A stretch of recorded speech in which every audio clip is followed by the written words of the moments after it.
Bueno, hoy domingo 4 de mayo del 2025 se celebran los 10 años del Café Literario de Lima y estoy yendo a la Casa de la Literatura Peruana que está acá a la derecha, a un paso del Palacio de Gobierno. Va a ser sobre Guamán Poma de Ayala. El cupo máximo es 25 personas. Bueno, llegamos a la Casa de la Literatura Peruana.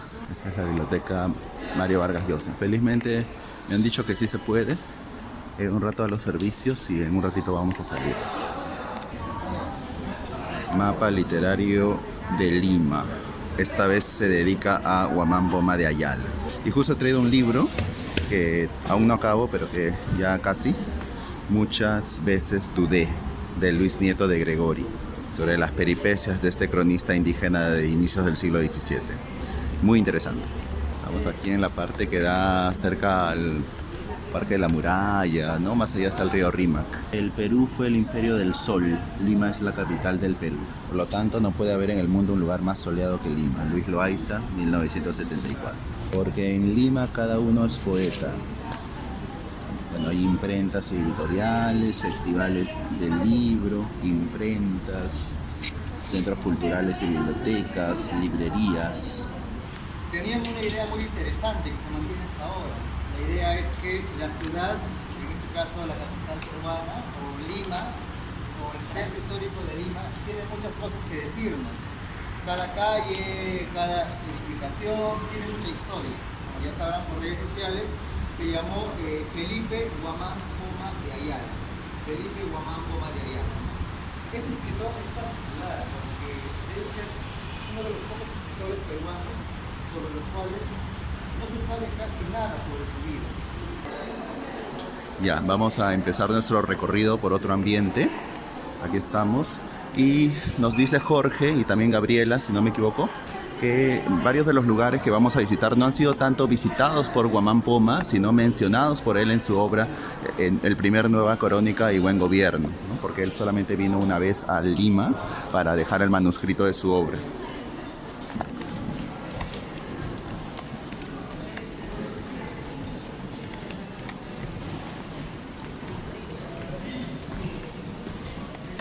Ahí está mi grupo. Ya podemos ver Palacio, al fondo el centro cívico y aquí la magnífica construcción que antiguamente fue la estación de tren de Desamparados.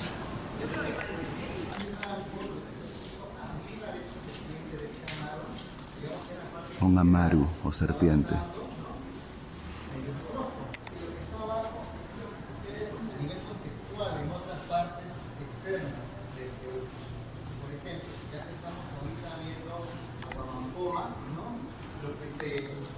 El Quijote de Cervantes, 10 años antes que el libro de Guamán Poma, y pues en 1610 se inicia la extirpación de idolatrías, ¿no? Que vamos a ver en el punto 3, con el texto manuscrito de Guarochirí hecho por el extirpador de idolatrías Francisco de Ávila. Lo vamos a ver, repito, cuando avancemos en la ruta, ¿no? Es solamente para contextualizar Guamán Poma.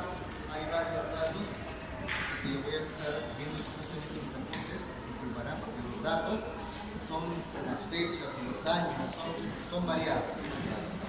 Pero básicamente estamos en un 32, cambia el modo como El mundo al revés. el indígena entiende su religión, entiende también su economía, el poder, inclusive la lengua fundamentalmente. César, cuando llega a Pizarro, pues impone una nueva religión, la cristiana, ¿no? Impone un modo nuevo de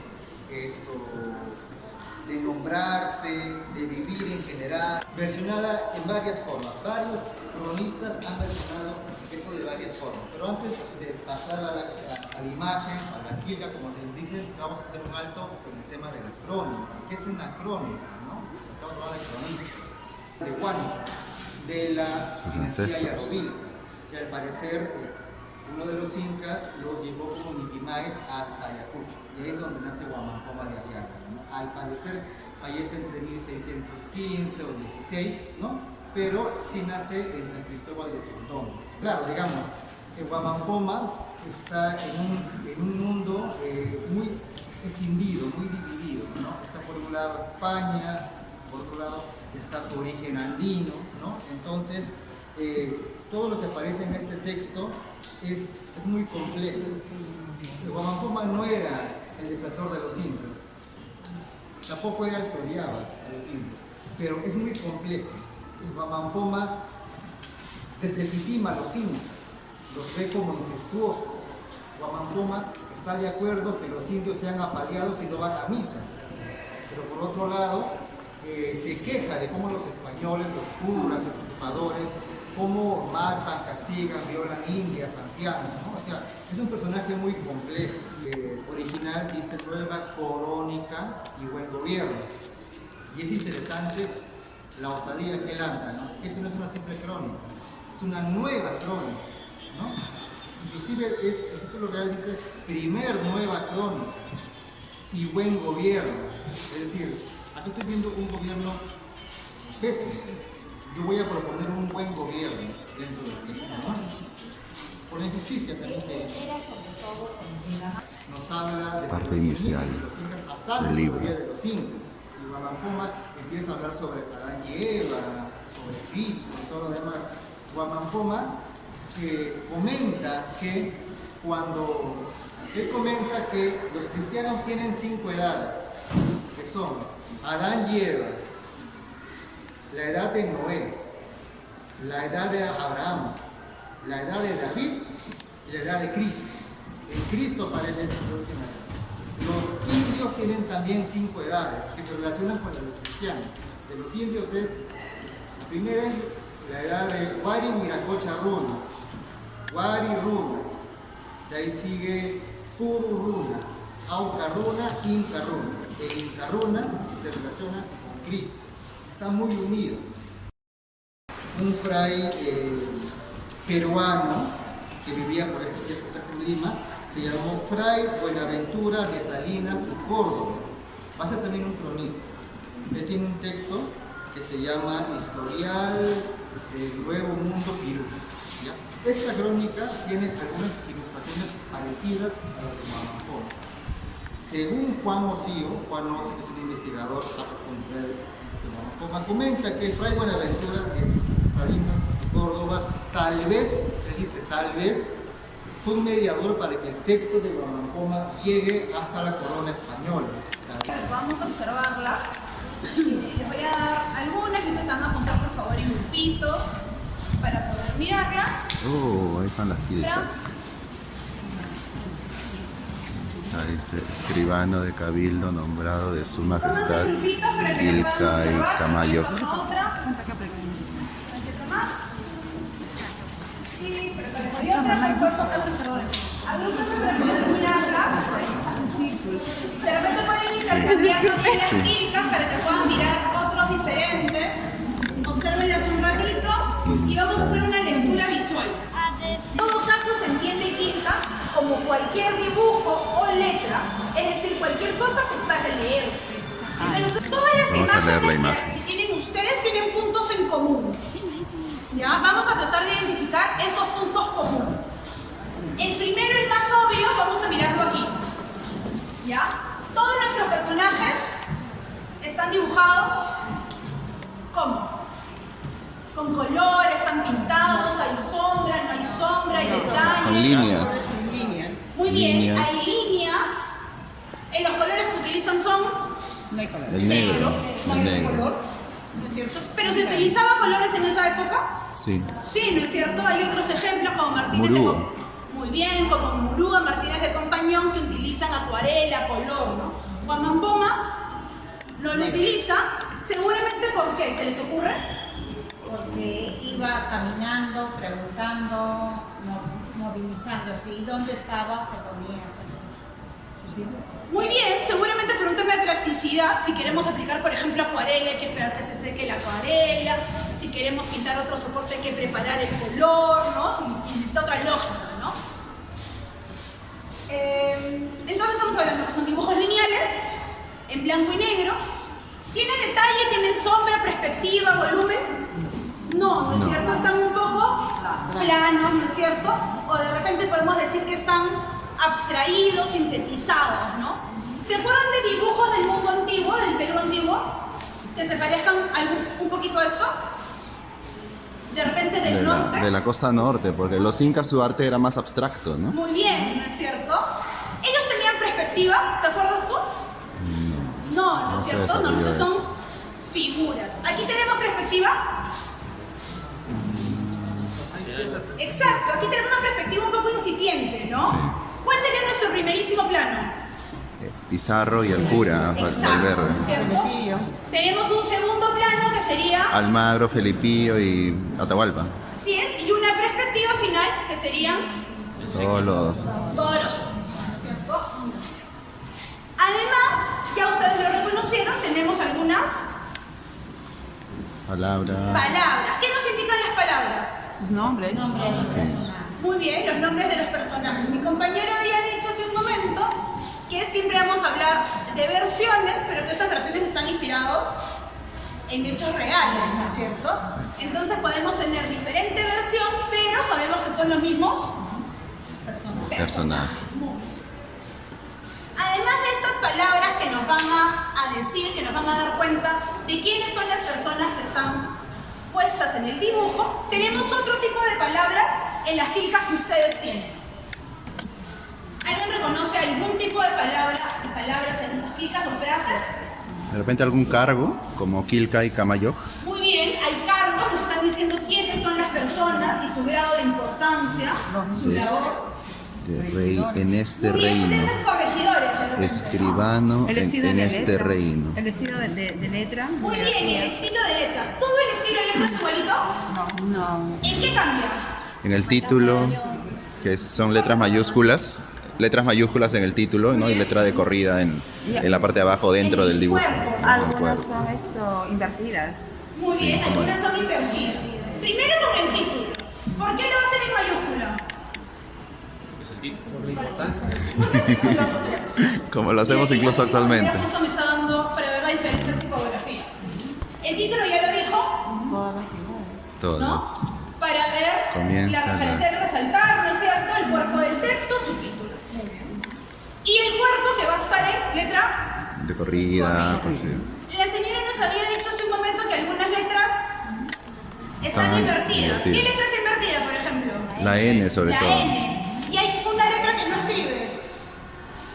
¿Alguien la tiene por ahí? No. La U. ¿Por qué? ¿Será aliancista de Comacoma? Es la B chica.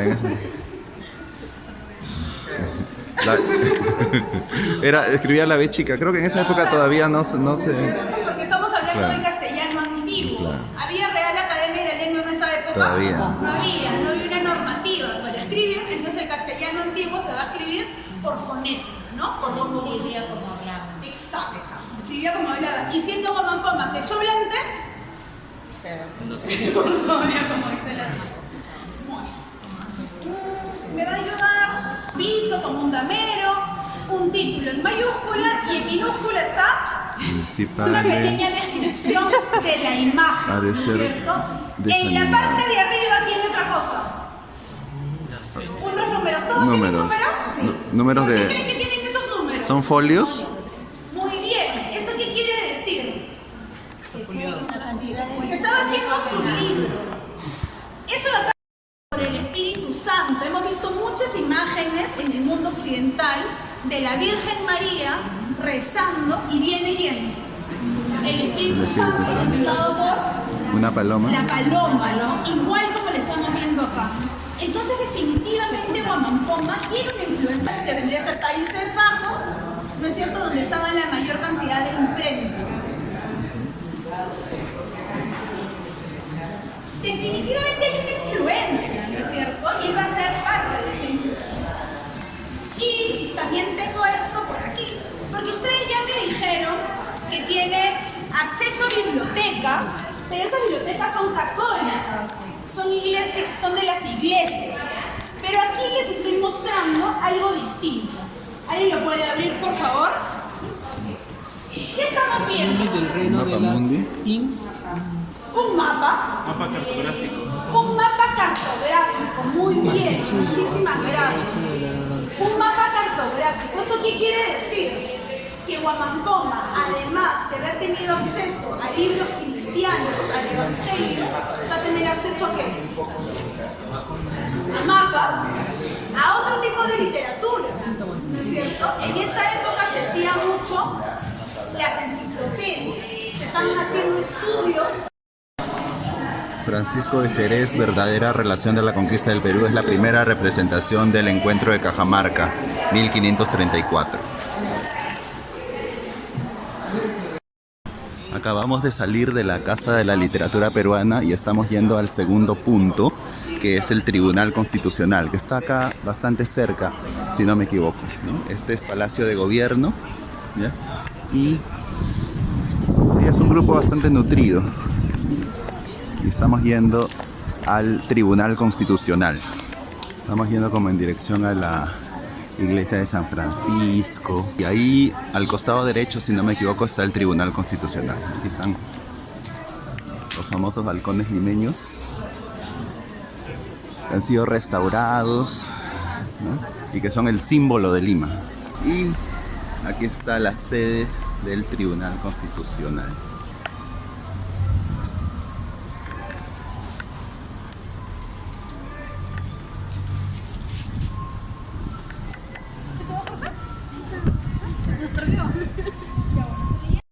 Esta es la famosa casa de Pilatos. 38 años recién me entero. Ya, entonces mientras llega mi compañero, porque yo quiero que él nos entregue algunas fichas, yo le voy a contar un chiste. Entonces, como les dije, Huamampoma seguramente no se detuvo en este lugar, pero Huamampoma sí debe haber pasado por aquí. Porque uno de los primeros puntos que visita Huamampoma va a ser una iglesia, la iglesia de Santa Clara, que está aquí a unas cuadras, ¿ya? Y queda en Barrios Altos. Esa iglesia se llama de la Peña de Francia, Santa Clara, y pertenece al convento de las Clarisas, ¿ya? Que es una orden. Este espacio, este convento se va a inaugurar en la época del arzobispo Mogrovejo. Y sobre cómo creen ustedes que recibe Lima a un migrante como Huamampoma, y de repente cómo ha cambiado, cómo no ha cambiado mucho. Cuando llega al convento de las Clarisas, si no me equivoco, era para españolas, criollas de buen origen, ¿no? De buena cuna, pero que habían caído en desgracia al ser viudas, ¿no? Al haber perdido un varón que las tutele, dice. Es un convento de claustro, en inicios de 1600. Es poco probable que un varón hubiese podido ingresar, ¿no es cierto? Porque dicen que ni siquiera ingresaban los médicos a ver a las monjas, ¿no? A ver a las hermanas que estaban ahí en claustro. Entonces tiene también razón en ese sentido. Se ha pasado de encomenderos a corregidor y que los corregidores robaban a los indios. Gasta cuanto tiene y pretende ser corregidor. A veces pierde, a veces alcanza conforme a la calidad y servicio que hizo su majestad. Así sale de la ciudad de los Reyes de Lima, sin ello, a veces con ellos. Entrando a la provincia, maltrata y roba a los pobres indios y a otras personas de la provincia, ciudad o villa. Los corregidores salen empeñados con deudas de la ciudad de los Reyes de Lima al corregimiento. Y como tienen mucha deuda, para pagarla, comienza a arrear a los indios. Andan al trato destruyendo toda la provincia. Así se acaban los indios. ¿Por qué causa no se ejecutan las provisiones ni decretos de su majestad, ni de los reyes, ni sus audiencias reales? Y responde de ellas por desistimiento. ¿Y por qué no tienen reales y ser pobre no les gusta? Así pierden los pobres su hacienda en este reino. Los corregidores tienen amistad con los padres de las doctrinas y se prestan sus dineros para rescates y granjerías en nombre de otro español y con color de español. Molestan a los indios pobres y a sus principales y caciques. Castigan y maltratan y les quitan sus haciendas. ¿Qué nos dice de los corregidores? totalmente, ¿no? Nos habla del abuso, pero además nos habla de que ese abuso se castiga, que quede impune. Todo lo que tenía. ¿En complicidad con quién, además? Las autoridades religiosas. Con las autoridades religiosas. ¿De quién? ¿No es cierto? Cuando dice tiene amistad con los padres de las doctrinas, se prestan dinero para rescates y granjería. Además nos dice algo de los corregidores. ¿Cómo llegan los corregidores al puesto? Comprando el puesto. Comprando el puesto. Y de ahí quieren reponer ese dinero a costa de los indígenas, ¿no? Exacto. ¿Se les parece conocido?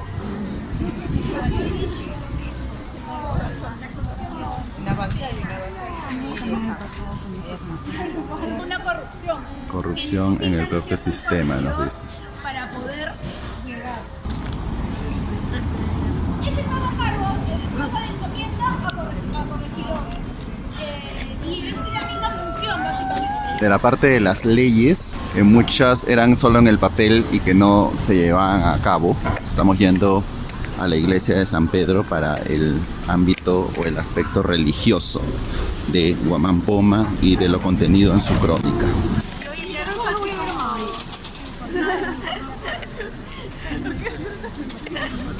Una de las iglesias más elegantes que hay acá en el centro histórico. Una de las más imponentes.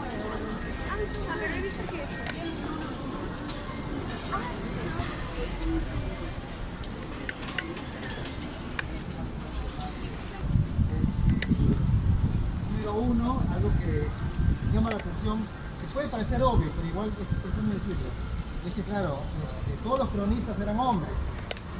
La mujer, obviamente, en el siglo XVI y XVII está invisibilizada, ¿no? En el Perú recién la mujer como escritora fue a partir del XIX. Florinda Mato de Túnez, Teresa González de Pani, Mercedes Cabello de Carbonera, ¿no? Pero antes pues no. Amaryllis, tal vez por 1700, por ahí, ¿no? Pero actualmente en verdad Amaryllis existió, fue lo que le deja en verdad que mandó la epístola, ¿no? Entonces, ha habido siempre esa parte machista, patriarcal, ¿no? Eso por un lado. Por otro lado, claro, como ya les comentamos, Huamampoma empieza a escribir la crónica ante estas injusticias, pero también cuando comenta encontrar la injusticia. Se comenta que los españoles les entregan a unos indios chachapoyas unos terrenos grandísimos, que eran de Huamampoma. Ellos se sienten entonces tocados por la injusticia y decide pues con más ahínco escribir la crónica. Escribe su crónica, esta carta del rey y todo lo demás, que en teoría la acaba en 1614. Lleva la crónica desde Ayacucho hasta Lima y como dijo ya Gaby hace ratito, en el camino él pasa un montón de pesares. Y él dice, no, esto que he pasado también debe estar en mi texto, en mi carta. Y lo dibuja y lo escribe. Y eso es lo que Gaby le dijo. Él lo titula Camina el autor. Toda esa peripecia con su hijo, sus caballitos, sus perritos, propone dentro de la crónica que la termina en general en 1615. Una basílica dice que es. Y no solamente eso, es una basílica menor de convento de San Pedro. Tiene varias categorías. Habría que definir qué es una basílica y más aún qué es una basílica menor. Tienen alguna referencia de lo que es una basílica en general, una basílica física. Siempre relacionamos la palabra basílica a un concepto religioso, pero la basílica en sí deriva todavía de la época griega y hasta romana. En esas basílicas habían varios espacios donde uno podía encontrar desde un mercado, hasta un foro que impartía justicia, hasta, no sé, algo religioso. Había varios espacios dentro de griego y romano, ¿no? Son lignum crucis, son pedazos de la madera donde Cristo fue crucificado, ¿no? Por eso se le llama basílica, porque tiene restos sagrados. El lignum crucis mayor, que mide más de 20 centímetros, que está en España, es este tamaño, grande. Acá hay 2 lignum crucis. También acá hay una espina de la corona de Jesucristo. También acá se encuentra un hueso de la canilla del apóstol San Pablo. También está un hueso de la cabeza del apóstol San Mateo. también está una carta de San Ignacio de Loyola, un poco de polvo del cuerpo del mismo santo, una costilla de San Francisco de Borja, hay una costilla de un hermano, San Alonso de Rodríguez, y más de 20 mártires. Exactamente 41 mártires están acá. La mayoría son traídos desde Roma.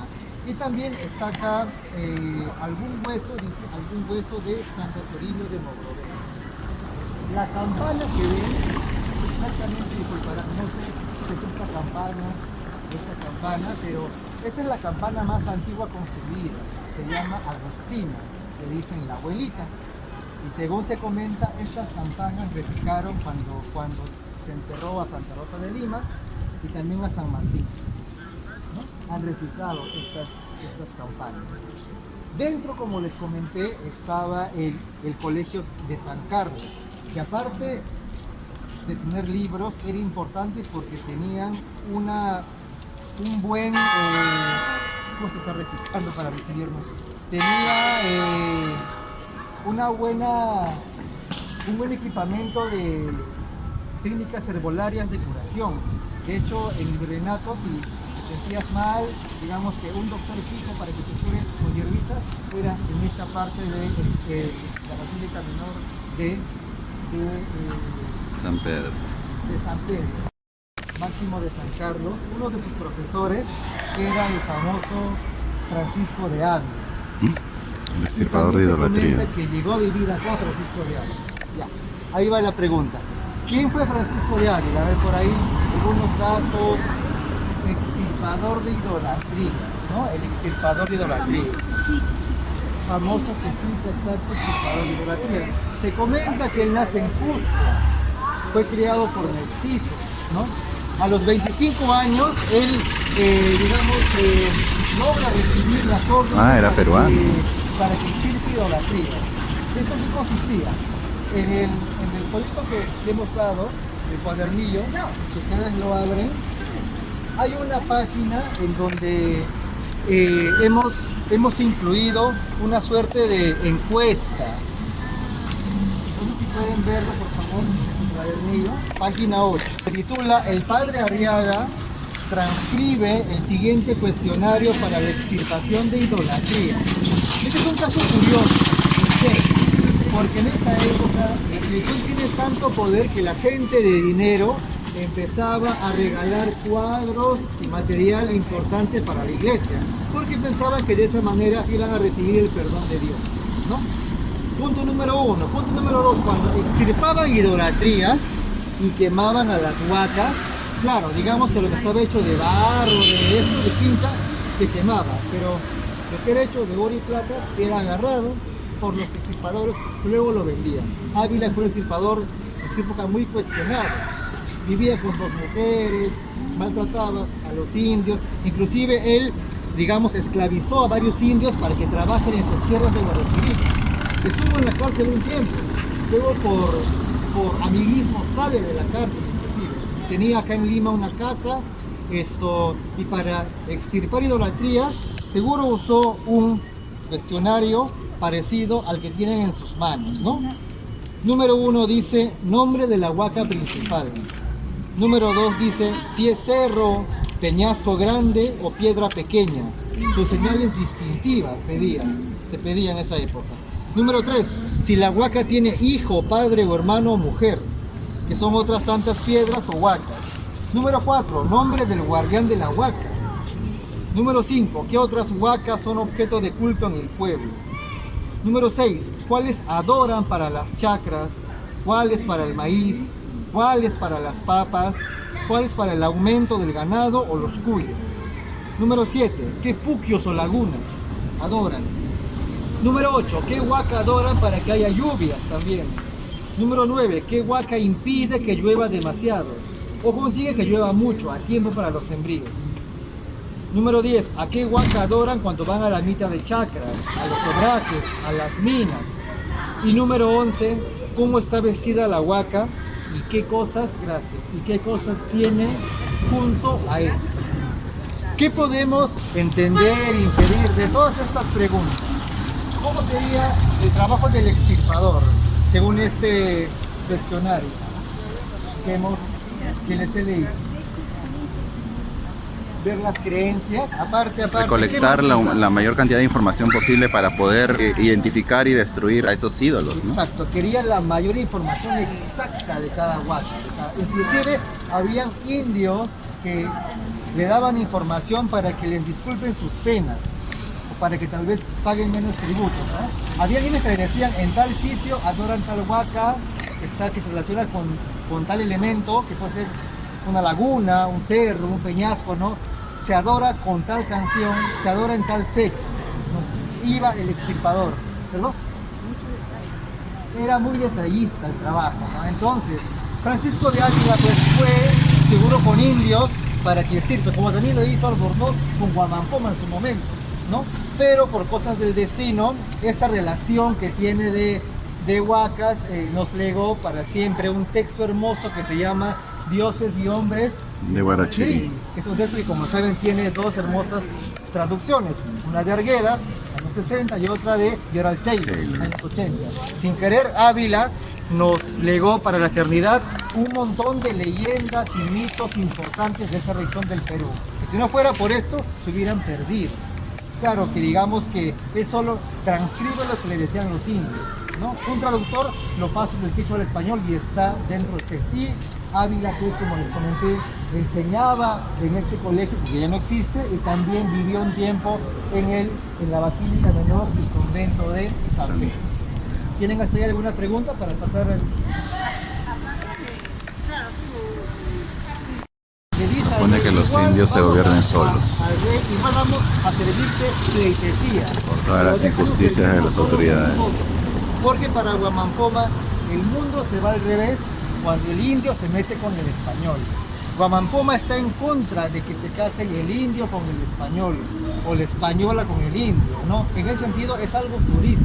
Él quiere que los indios se reproduzcan entre indios y que ellos mismos normen sus leyes. España con España, indios con indios. No quiere que se mezclen. Tiene, como dicen los investigadores, compartimentos estanques, solamente de indios y de españoles, ¿no? Y entonces, en un momento Huamampoma dice pues que nosotros podemos gobernarnos por nuestra cuenta, igual vamos a darte tributos, oro, pero solamente entre indios, solamente entre indios, ¿no?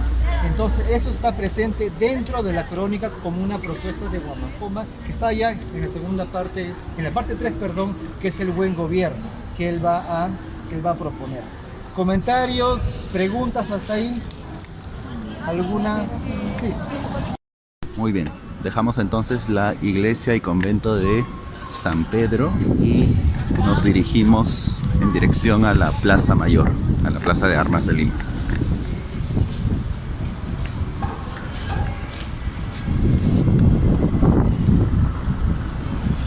Ahí está la Defensoría del Pueblo, a la que por fin la puedo filmar. Un edificio moderno, pero que dentro de todo forma un contraste chocante, pero igual me gusta. Y aquí está el Centro Cultural Inca Garcilaso del Ministerio de Relaciones Exteriores, que es gratuito, es muy bello. Y probablemente la casona, el palacio más famoso y más fastuoso, creo yo, de la Lima de los virreyes.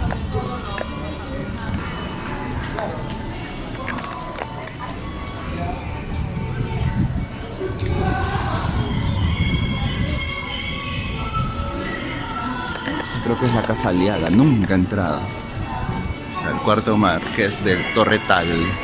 Estamos acercándonos aquí, una de las imágenes más limeñas, ¿no? Del lado Sártica con su Donofrio, la catedral, una procesión, las rejas que se han vuelto ya paisaje de aquí del centro histórico, el Palacio Arzobispal, las danzas, creo que son la chonguinada, si no me equivoco.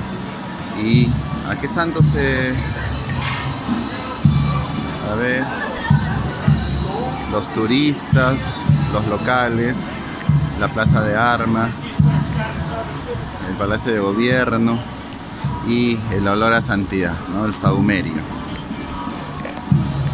Todo el Perú reunido.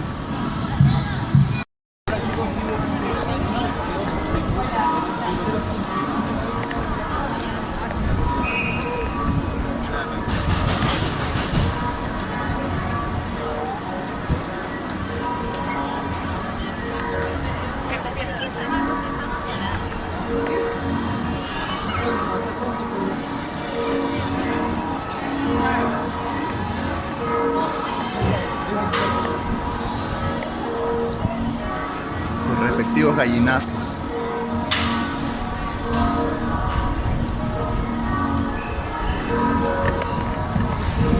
Estamos dirigiéndonos, creo que hacia el mismo centro de la plaza.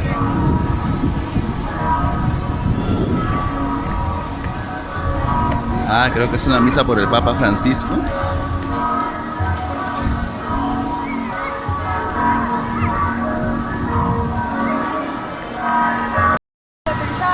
No solo los abusos, sino también las villas, las ciudades.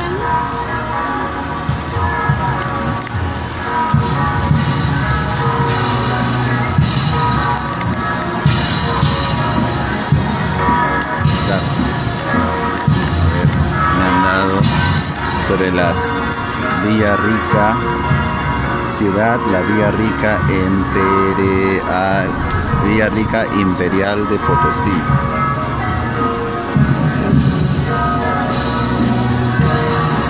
Por dicha mina es Castilla, Roma es Roma, el Papa es Papa y el Virrey es monarca del mundo, y la Santísima y dicha iglesia es defendida y nuestra fe guardada por los 4 reyes de las Indias y por el emperador Inga Agora lo será. Ahora lo poderoso, no sé, el Papa de Roma y nuestro señor rey Don Felipe III.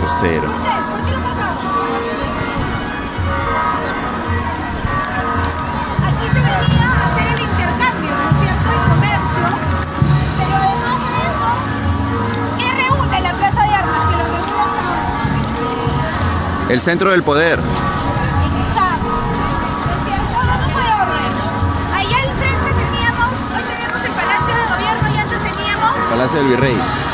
Palacio del Virrey. ¿No es cierto? El Palacio del Virrey, es decir, cuando se daba la Real Audiencia. Acá estaba el Cabildo, De este lado, la catedral, el arzobispado. Todos los poderes eclesiásticos, es decir, no estamos hablando de una basílica menor o de una iglesia o un convento, estamos hablando del arzobispado de Lima, los grandes poderes eclesiásticos de la época, y hacia el otro lado, ¿El Cabildo? exacto, el Cabildo. A mí me llama la atención una cosa. Hemos descrito una arquitectura en forma de...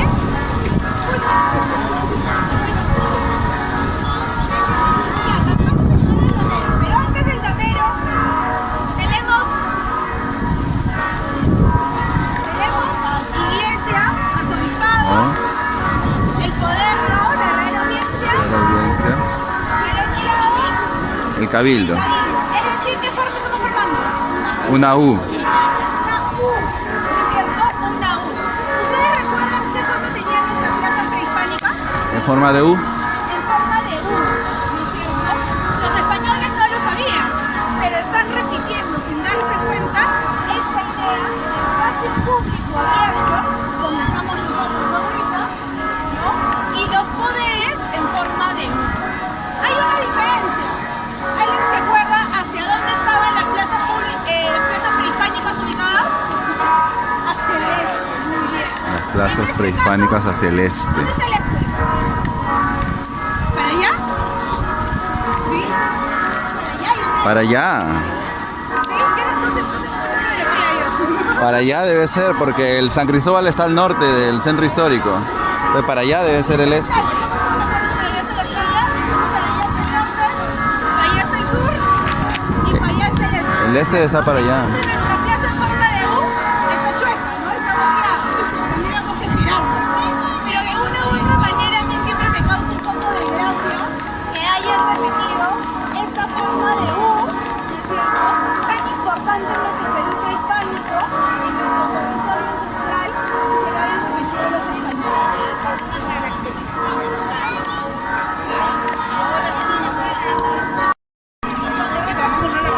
Él representa los espacios principales, como dice Gabriel.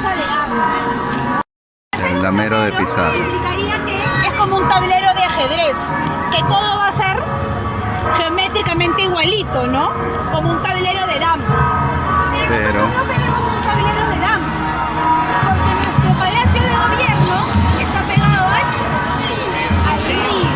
Y eso no permite que haya, como si en otros casos de otras ciudades, 5 manzanas para atrás, 5 manzanas a la derecha, 5 a la izquierda y 5 a la Está como que a un extremo, la plaza y el palacio. río nos va a servir como frontera, como límite, que va a cambiar la vista urbana. Y eso solamente pasa en Lima. ¿Alguien sabe por qué? ¿Por qué estamos pegaditos al río? ¿O se lo pueden imaginar?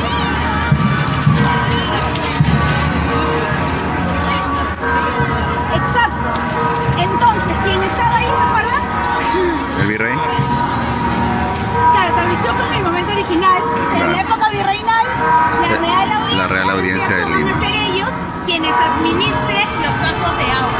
Y es por eso que Lima, ¿no es cierto?, está pegadita al río, ¿no? Y no cumple exactamente esta idea de Homero, aunque se puede ver igual, ¿no es cierto? Está en su corona real. Presidentes, oidores, cargos de la corte y justicia. Doctores, licenciados y los excelentísimos señores de reyes, de donde gobiernan todas las Indias orientales, occidentales, todo lo que toca a las castas y a la generación de indios. O sea, Lima es Centro. el centro de iniciativos, el centro de justicia y el centro de la evangelización. Y es por eso que es tan importante para Pamafoma llegar a Lima, ¿no? Y que esa carta que él envía, este documento, ¿no es cierto?, esta nueva crónica, llegue a Lima y desde Lima se Una ropa de gala, como un señor nativo, ¿no? Pero cristianizado. Ahora terminamos. Entonces, solo teniendo en cuenta lo que acaban de decir, él se presenta al rey diciéndole entonces, ¿qué cosa? ¿Cómo se presenta al rey? Lo válido para el selfie. Ya, Un muy bien. emisario, como un príncipe. Exacto, como un príncipe.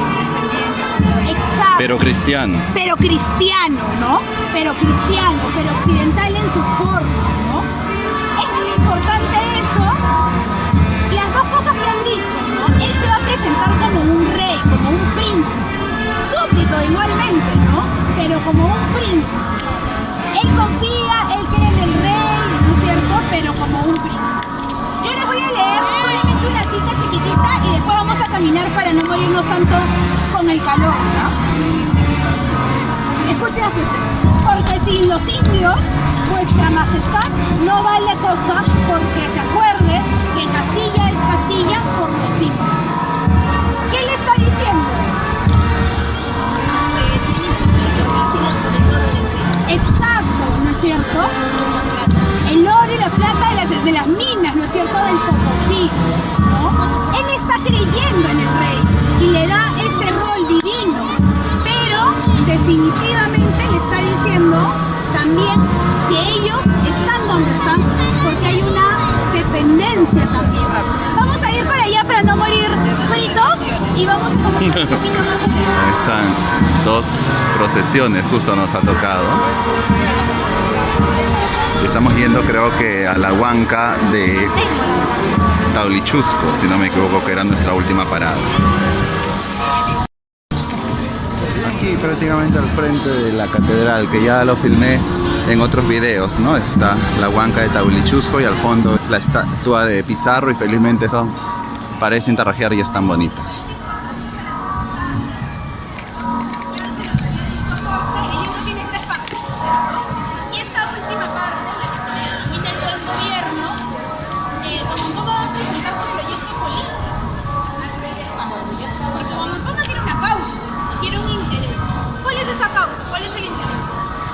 que haya un buen gobierno por parte de España.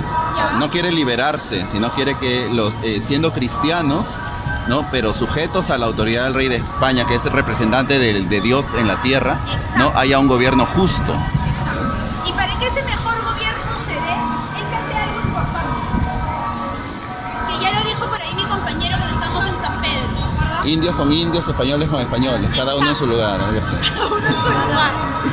Él habla de que hay un desorden con la llegada de los españoles. Pues parte de ese proyecto político va a ser evitar el mestizaje. Y para eso él va a decir que debería haber una tierra para españoles y una tierra para indios. Y que esta tierra de los indios debe estar con una autoridad que debería ser un cacique, ¿cierto? Y que el cacique igual está por debajo del rey, ¿no? Pero como dijo el compañero aquí, la idea no es separarnos, la idea no es la independencia. Ese es otro proyecto que viene después. Él lo que quiere es un buen gobierno. Y él, cristiano, no puede evitar pensar que lo mejor sería pero separarse. Para él el mestizaje significa la extinción de los indios. Eso hay que entenderlo con pinzas, porque en el contexto en el que estamos, la normativa era para los dos lados. Es decir, yo no quiero que los indios se mezclen, o sea, nosotros como indios no queremos mezclarnos, pero los españoles tampoco se mezclan. Hay una normativa. En los primeros viajes, en las primeras expediciones de los españoles, ¿quiénes vienen? ¿Se pueden imaginar? Solo hombres. Exacto. Pero sobre todo vendrán ya religiosos a conquistar, o sea, vienen hombres, exactamente, vienen varones, pocas mujeres españolas vienen en los primeros viajes. Entonces, los hombres españoles van a buscar mujeres en esta tierra, ¿cierto? Claro, por supuesto. Pero por ejemplo, Francisca, ¿no es cierto? Que es la primera mestiza, entre comillas, ¿no es cierto? Entre comillas, se le va a intentar también ir familiar, ¿no? O sea, hay como una... Y bueno, como última parte de nuestro recorrido, estamos acercándonos a la huanca de Taulichusco, ¿no? En homenaje al último curaca de estas tierras.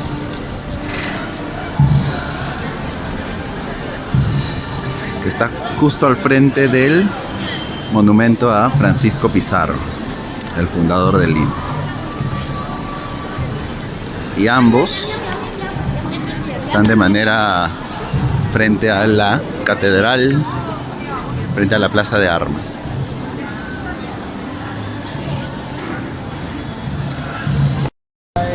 Los 10 años del mapa literario de Lima, que fue celebrado el año pasado, y acá comenzaron con Vallejo. Este año han continuado con Huamampoma. Quien viene, no, perdón, Huamampoma va a seguir también el 18 de mayo. Sí, Huamampoma, si quieren ahí, ¿no? Se va a repetir. Y ahí viene otro autor nuevo. Adivinen quién es el... Son dos hermanos. Hermanos. Afroperuanos. Los hermanos Santa Cruz. Ah, Victoria. Esto va a empezar, va a ser el Nicomedes. 14 y 21 de junio. Y se llama El Juego de la Palabra, la ciudad de Victoria y Nicomedes Santa Cruz. Va a estar muy bueno. 21 de junio va a ser. Bueno. Juan Yumpa, que le enseñó a Huamampoma sobre el ciclo agrícola, Yo les quiero mostrar, por favor, un sabio Gaby. indígena. Gaby, pásame. No sabía de Juan Yumpa. Es que, como ustedes saben, como dijimos, Huamampoma se va a apoyar a varios españoles. Entre ellos está Albornoz, que va a ser un usurpador, pero sobre todo está Martín de Murú, que es un fraile mercenario. No mercenario, mercenario. Yo también es un mercenario, porque al final, digamos que él Martín de Murú. Huamampoma, porque según Juan Ocio, que es el juez de los apellidos Huamampoma, pudo haber descendido de una familia de Quilapayota. Huamampoma sabía leer de esto se Murúa. Murúa. Murúa como que lo contrata para que le ayuda a escribir su crónica, su propia crónica. Huamampoma, según Juan Ocio, o más del 80% de nombres que aparecen en la crónica de Juan de Murúa. Pero Murúa nunca le dio el crédito a Guamampoma. Guamampoma por esto se enojó. Por 1605. Se terminaron peleando. Guamampoma, inclusive, en su crónica mismo, Guamampoma dibuja a Murúa golpeando a ancianos con un palo para que, digamos que muestre a un Murúa sin caretas, ¿no? A un fraile que a pesar de ser estar investido de ese cargo eclesiástico, hacía mal uso de su poder, ¿no? Él cuenta inclusive en una parte de la crónica que Juan de Murúa le quita a su mujer, Martín, ¿no? aparece en una parte de su historia. Y los textos de Juan de Murúa Martín. son igualitos a los de Guamampoma, solo que son coloreados. Estos son los textos de Juan de Murúa. Algunos, bueno, según Juan dio, el 80% de textos son los mismos de Guamampoma, porque los dibuja. Solo que pues Murúa, entiendo, al tener más acceso al tinte, al papel, ¿no? Tener más contactos también, lo coloreó y lo llevó a publicar, si no me equivoco. Si él hace su crónica y da su versión, o da mi versión, ¿no? Pero por X motivo será por practicidad, como dijo usted, o porque le era tal vez imposible acceder a más material, él lo hace sin tinta, sin color. Pero Murúa sí lo llega, pero es casi obvio que el rostro de los incas y todo lo demás es casi similar A los dibujos texto de Guamampoma. hermoso porque nos novela la vida de Guamampoma. Claro, digamos, Le acabo de prestar. no inventa datos, sino que extiende con diálogos y con ficción varios pasajes de la vida de Guamampoma. Acá se Sí. unen dos historias, ¿no? Sí. Una historia de la Guamampoma Y una la otra historia sobre- cómo descubren claro. el manuscrito de Goethe.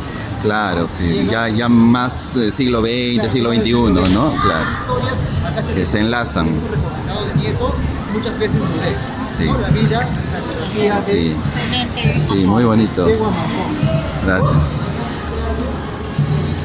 Gaby, el guión del mapa. La banca de Tablichusco. Punto, Final. ¿no? Porque el tema de este punto es la resistencia indígena. La resistencia indígena. Textos y por ahí conferencias, uno que Tablichusco no ofreció casi nada de resistencia a los españoles. Es más, un poquito más a los brazos, para que vengan a conocer. Muy bienvenido.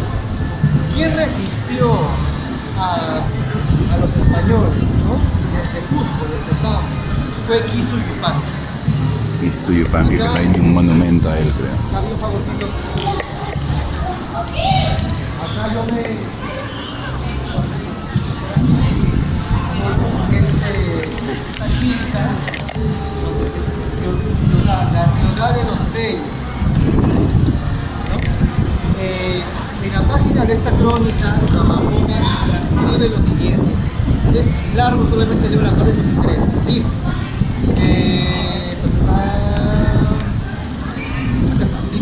Esta dicha ciudad lo fundó su majestad, aunque defendió Quiso Yupanqui, Inca príncipe, con 1000 indios, dice, ¿no? Cuenta la historia que Quiso Yupanqui era un guerrero de Mancoín. Recuerda que los incas de Vilcabamba se rebelan con los españoles, ¿no? 30 años, exacto. El guerrero más poderoso de Mancoinca era Quiso Yupanqui. Entonces, al parecer, los españoles enviaron cuatro Expedición. ejércitos desde Lima para el Cusco. Y en el camino, Quiso Yupanqui, más de 20.000 hombres, digamos que destruyen los 4 ejércitos españoles. Quiso Yupanqui entró a Lima, eso se llama el cerco de Lima. Entró a Lima para que en Lima impida que Pizarro se asiente acá en la capital. Pero lamentablemente se detuvo un Jauja para que recoja más hombres. Ese fue su error. Cuando se detuvo un Jauja, Pizarro recolectó más soldados del norte del Perú. Con más gente le hizo pues, digamos, el alto a Quiso Yupanqui y al parecer un arcabuz le destruye parte de la pierna, lo lleva fuera de Lima, a lo que es ahora Tebitarte, él lo lleva a una parte de los Andes, el límite con la costa, y él fallece. Pero Huamampoma dice otra cosa, cómo falleció, ¿no? Huamampoma dice lo siguiente, dice, y lo mató el capitán Luis Dávalos de Ayala.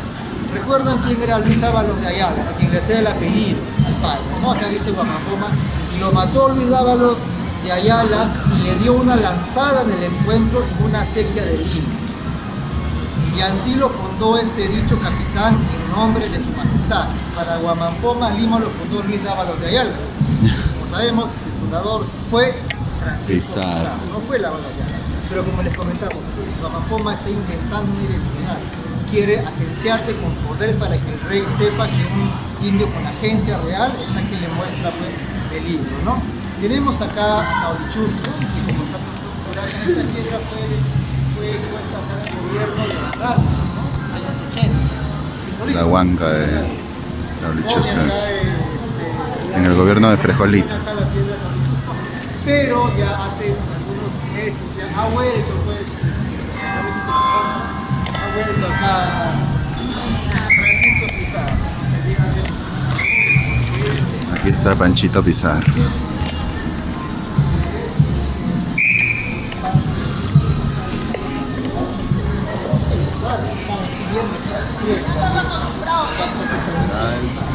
Digamos que acá la resistencia va por el tema y también como comentamos como actualmente la llega hasta ahora, varias personas vamos a ir porque digamos supo cómo hacer permitir la tradición. Ahora hay gente que todavía algo curioso que se le estaba pasando. El Cerro San Cristóbal tuvo una cruz que le pusimos en español. Cuando llega aquí Yupanqui y vence en la primera asolada a los españoles, ellos sacan la cruz y como que se reúnen en un cuartel en la cima del Cerro San Cristóbal.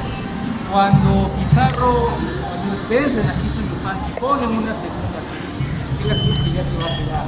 Claro, esta exactamente no es, sino que le ponen una segunda cruz. Pero digamos que ese cerro fue en un momento el centro militar de Yupanqui. Fue un centro de resistencia, no de Taurichusco, sino de Yupanqui, ¿no? Pero, ya para terminar, quisiera preguntar en general, ¿de qué manera o qué tradiciones o ritos creen que se mantienen hasta ahora, ¿no? Desde las épocas de Huamampoma, en esta época moderna? ¿Qué tradiciones se mantienen hasta ahora? Perviven hasta ahora. Fiesta de la Cruz, aparte otra tradición o rito que se mantiene, porque tal vez ustedes en sus casas aún usen. Por ejemplo, cuando la migración sobre todo, ¿no? por ejemplo, cuando toman de un mismo vaso y a veces en la parte final el conchito lo echan a la tierra. A la tierra, ¿no? ¿no? Como una suerte de... Es algo como que ya no se piensa tanto, pero queda algo, ¿no? de eso, ¿no? Exacto.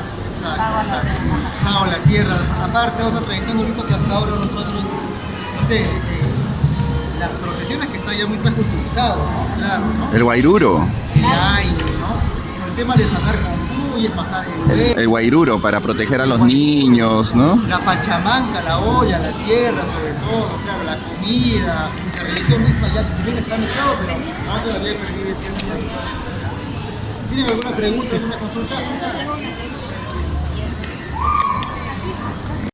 Tarea, carta a Huamampoma. Y No hay remedio. Sí. refiriéndose a que no hay justicia, que legalmente hablando no va a haber forma de poder restaurar o resarcir, ¿no? Lo que se está haciendo. De repente podríamos en esa misma línea ser muy pesimistas y contarle que todo o que no ha cambiado mucho. ¿Qué le escribiríamos? No fue más lejos que mi edad. Fue mi vagar sin fin por el país en ruinas, entrando en los ciclos de la tripa negra, cada 500 años.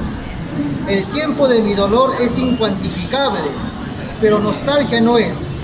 Es el Perú lo que me duele, el desplazamiento es mi llanto y el camino mi castigo. Todo lo he visto desde la soledad y la fatiga de una jornada. Es el tiempo del oso apaleado lamentándose a la luna por sus colmillos de tristísima blancura. Mi camino se incorpora a mi llorar. porque el viaje no es una metáfora del tránsito de la vida a la muerte, como querían Manrique y los metafísicos ingleses, sino la vida en sus diversos plazos de agonía. Mi caminar es el castigo de hacer consciente al tiempo sus malditos cambios. Esto lo pienso antes de bajar a la costa. Ya veo a mis paisanos y a los negros, y Aristóteles puede haber escrito mucho sobre los esclavos a natura, pero no ha visto este apretarse de la muerte, su boa formol, su náusea, que invade los rincones de mi texto. Torpe es mi palabra, mas infinita, porque infinita es la congoja de mi país. A algunos arrancará lágrimas, a otros dará risa, a otros hará prorrumpir en maldiciones.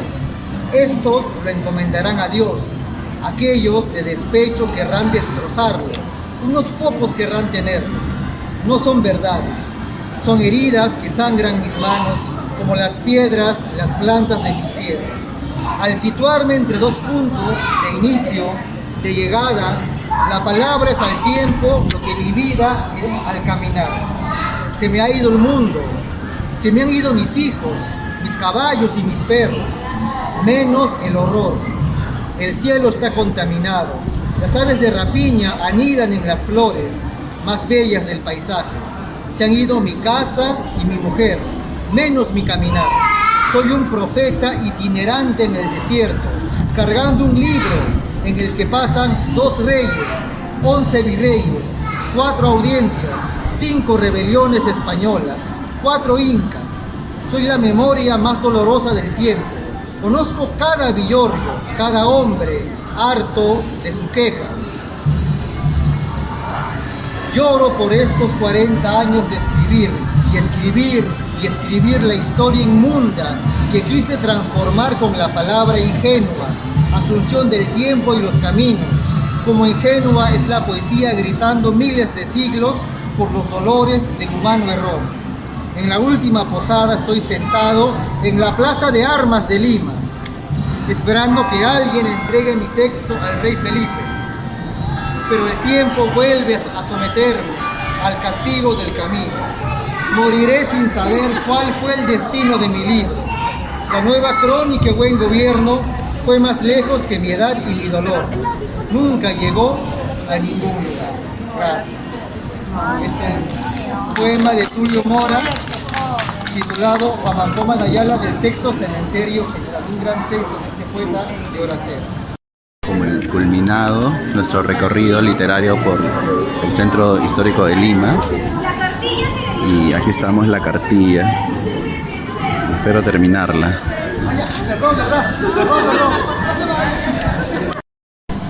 Bueno, aquí he escrito mi carta. Estimado Huamampoma, nuestro Perú ha mejorado mucho. Si bien hay injusticia, hay voz y se puede denunciar. Muchos pobres ya no lo son y crecen y prosperan a pesar de izquierdas y derechas, las que lo que menos les importa es nuestro país. Si vieras que somos mestizos en nuestra mayoría, te morirías, pero eso somos, ni incas ni españoles, o quizá ambos. Aún esperamos un buen gobierno. Debemos ser optimistas y hacer patria. Luis Ángel Soto.